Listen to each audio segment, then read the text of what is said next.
The 5 Principles of Self-Confidence. 1. I know that I am capable of achieving a certain goal in life. I demand perseverance from myself, constant work in this direction, and I promise myself to act only this way and not otherwise. 2. I realize that the thoughts that dominate my mind will necessarily lead to physical actions that will gradually materialize. Therefore, for 30 minutes every day I will concentrate on the thought of who I intend to become. So I will create a clear picture in my mind. 3. I know that there will eventually be practical means to fulfill any wish that I persistently think about. That's why I'll devote 10 minutes a day to building self-confidence and self-reliance. 4. I have described my main life goal clearly. I will never give up trying to cultivate enough confidence to achieve this goal. 5. I am fully aware that both well-being and position in society are valid and reliable only if they are achieved in accordance with the law and justice. Therefore, on the way to my dream, I will not resort to questionable transactions under any circumstances. I will achieve success relying only on my own strength and in mutually beneficial cooperation with other people. I will seek the help of strangers, demonstrating my willingness to help them. I will root out hatred, envy, jealousy, selfishness, and cynicism in myself, because a negative attitude towards other people will not bring me success. I will make others believe in my success because I will believe in myself and in them. I will subscribe to these principles and remember them. I will repeat them aloud once a day, and I will believe that gradually they will influence my thoughts and actions, and I will become confident in my abilities and find success in all my endeavors. This formula for success is rooted in a law of nature that no one has yet been able to explain. Whatever this law is called, it doesn't matter. The important point is that he works for the glory and benefit of humanity if used properly. On the other hand, if the same law is used destructively, it will act to the detriment. From this statement, we can draw a useful conclusion. The one who was defeated in life, who ended it in poverty and suffering, is to blame for this, because he applied the principle of autosuggestion in its negative version. The reason also lies in the fact that all impulses of thought can transform into their real equivalent. Misfortune can be imagined. The subconscious mind does not divide thought impulses into negative and positive ones.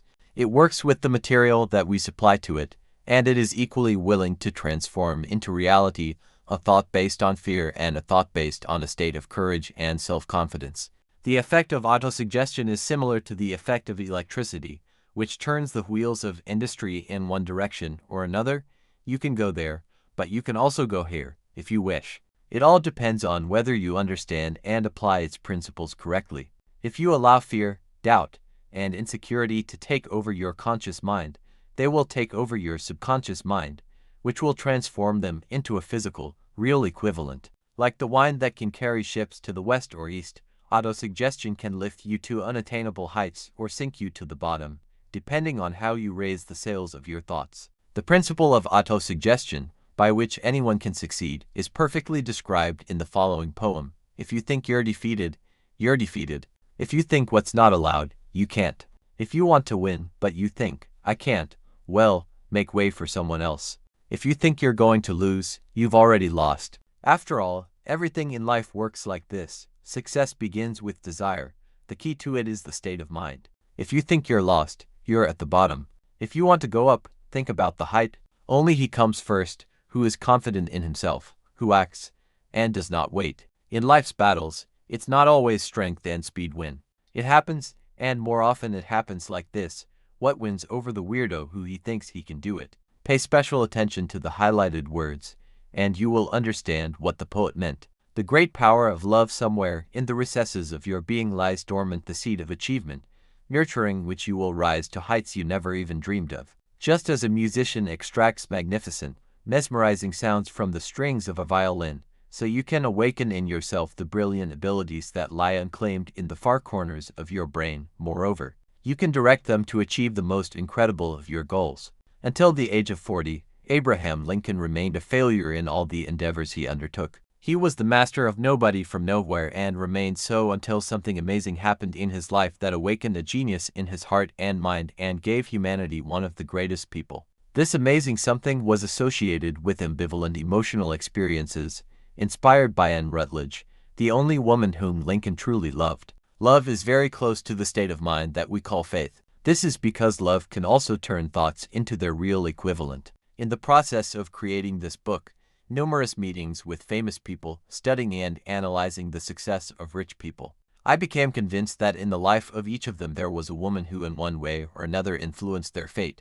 If you want to see the power of faith firsthand, study the achievements of those who have used it on their way to success. The first and greatest of them is Jesus Christ. After all, Christianity is based on faith, and it doesn't matter how the meaning of this great power was later interpreted and distorted. The result and essence of Christ's teaching and achievements, which can be interpreted as miracles, was faith. If there is such a phenomenon as a miracle, it can be created in that state of mind called faith. Let's consider the concept of the power of faith as it was presented to mankind by the famous Hindu Mahatma Gandhi. In the person of this man, the whole world has been given the most vivid example of the enormous possibilities that faith has. Gandhi had more potential power than others at that time, although he did not have the usual means of achieving power at his disposal, that is, money, the army, or foreign support. Gandhi had no money, no housing, no clothes, but he had power. How did he master this power? He created his power by realizing the fundamental essence of faith,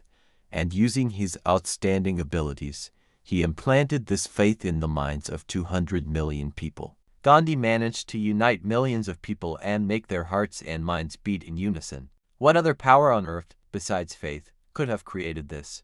As it turns out, it will respond. To succeed in commerce and industrial production, it is necessary to have faith and cooperate with other people. In this regard, it will be interesting and useful for you to analyze an event that gives a complete picture of the method by which huge fortunes are made. Its essence is formulated as follows: before you try to acquire, you need to give. A good example is the history of the creation of the United States Steel Corporation in 1900. Keep these basic facts in mind when you read the description of those events. You will understand how the ideas they turn into huge fortunes. You will find this story instructive. If you doubt that a person can benefit specifically from thinking about wealth, it will resolve all your doubts, as it clearly illustrates the practical application of the basic principles described in this book. This interesting and instructive story about the power of an idea was told by John Lowell in the New York Wall Telegram, from where we are reprinting it with the kind permission of the publishers. A magnificent speech in honor of $1 billion on the evening of December 12, 1900.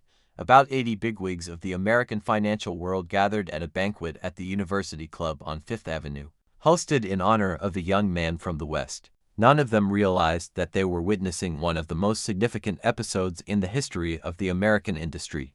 J.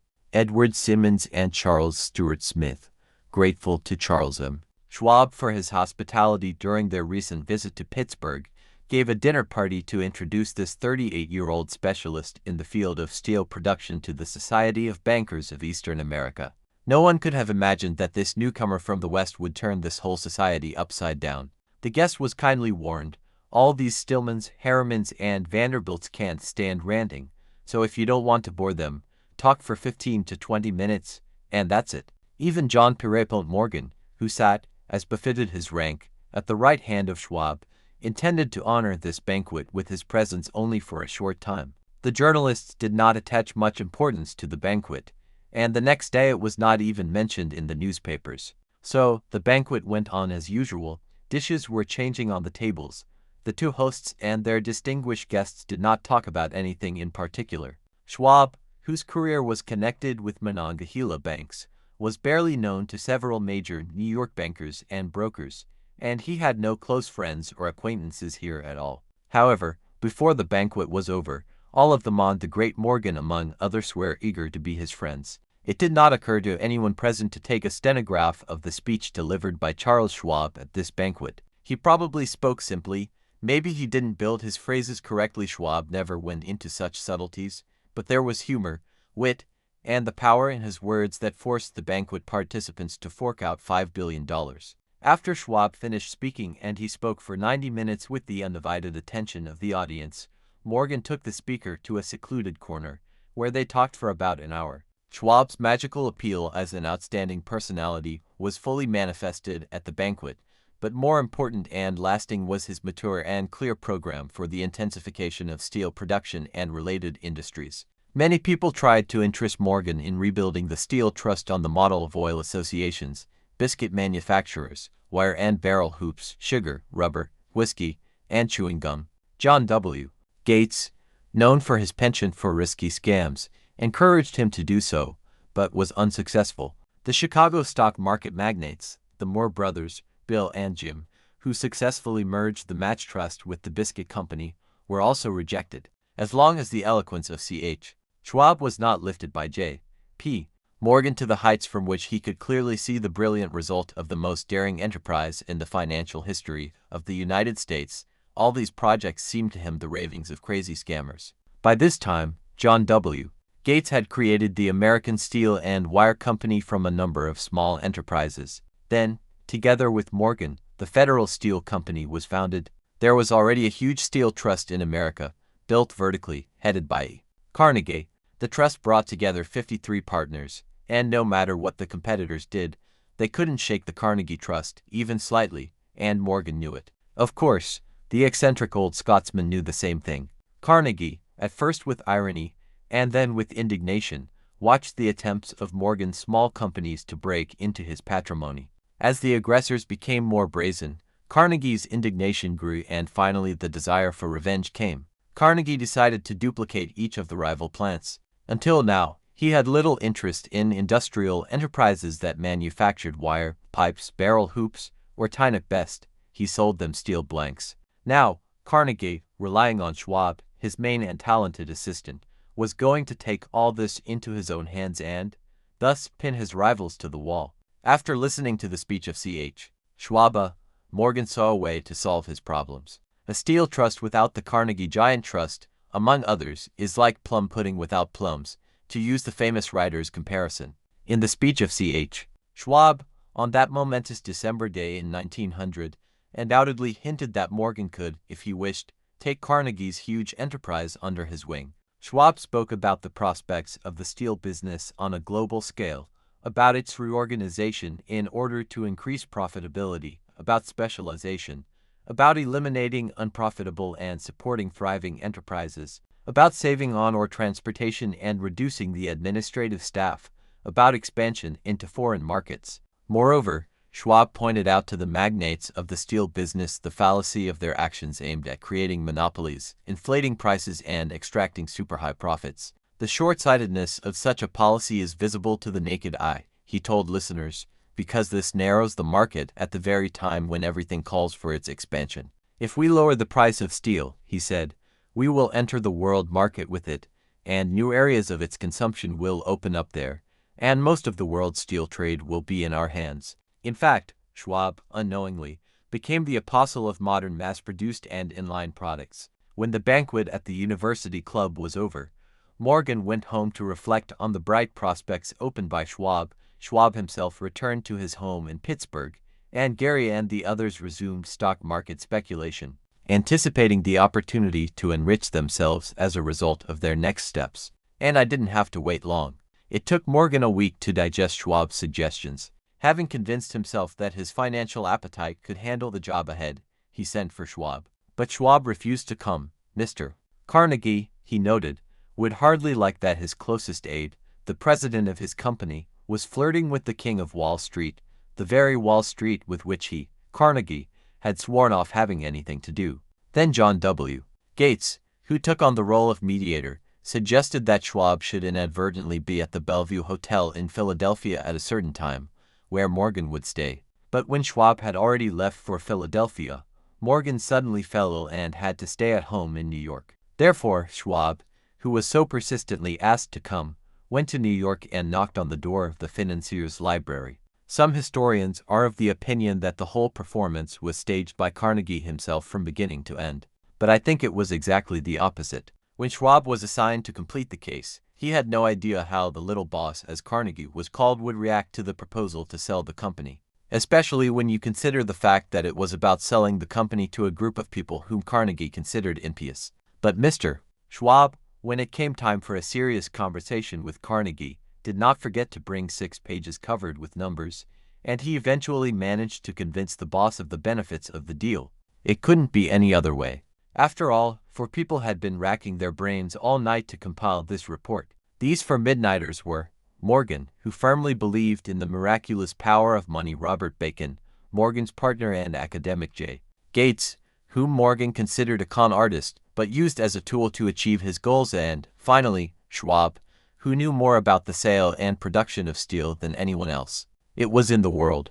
It wasn't an easy job, but they did it in one night. When it got light, Morgan got up and asked, "Do you think you can convince Carnegie to sell the company?" "I'll try," Schwab replied. "If you succeed, I guarantee everything else," Morgan said. That was settled. But you can't foresee everything. How much can Carnegie charge for a company? Schwab estimated that $320 million.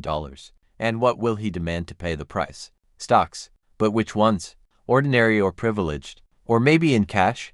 No one could have laid out more than a third of billions of dollars in cash. One fine January day, Andrew Carnegie and Charles Schwab met on the golf course. Nothing was said about the case until they entered the cozy, warm Carnegie cottage. As soon as they were both warm and comfortable, Schwab explained the matter with the same persuasiveness as at the banquet, and Carnegie capitulated. He wrote a number on a piece of paper, handed it to Schwab, and said, "Okay, for that kind of money, we will sell the company." The price was $400 million. Nevertheless, it was comparable to the one Morgan had envisioned. The missing $80 million was compensation for the increase in real estate prices over the previous 2 years. Later, on the deck of a transatlantic liner, the Scotsman, in a conversation with Morgan, jokingly lamented that he could have asked for $100 million more. "You would have received this money if you had asked for it," replied Morgan cheerfully. Of course, there was a lot of hype around this event. One of the British correspondents telegraphed that the entire steel world was shaking with fear of the new corporation. Mr. Hadley, the president of Yale University, said that despite the antitrust policy, a new emperor could be expected in Washington in the next 25 years. And the famous stockbroker Amar Keen so masterfully presented to the public a package of new shares for $600 million that they were sold out instantly. Thus, Carnegie received his millions, and Morgan deposited $62 million into his account for all his troubles and worries.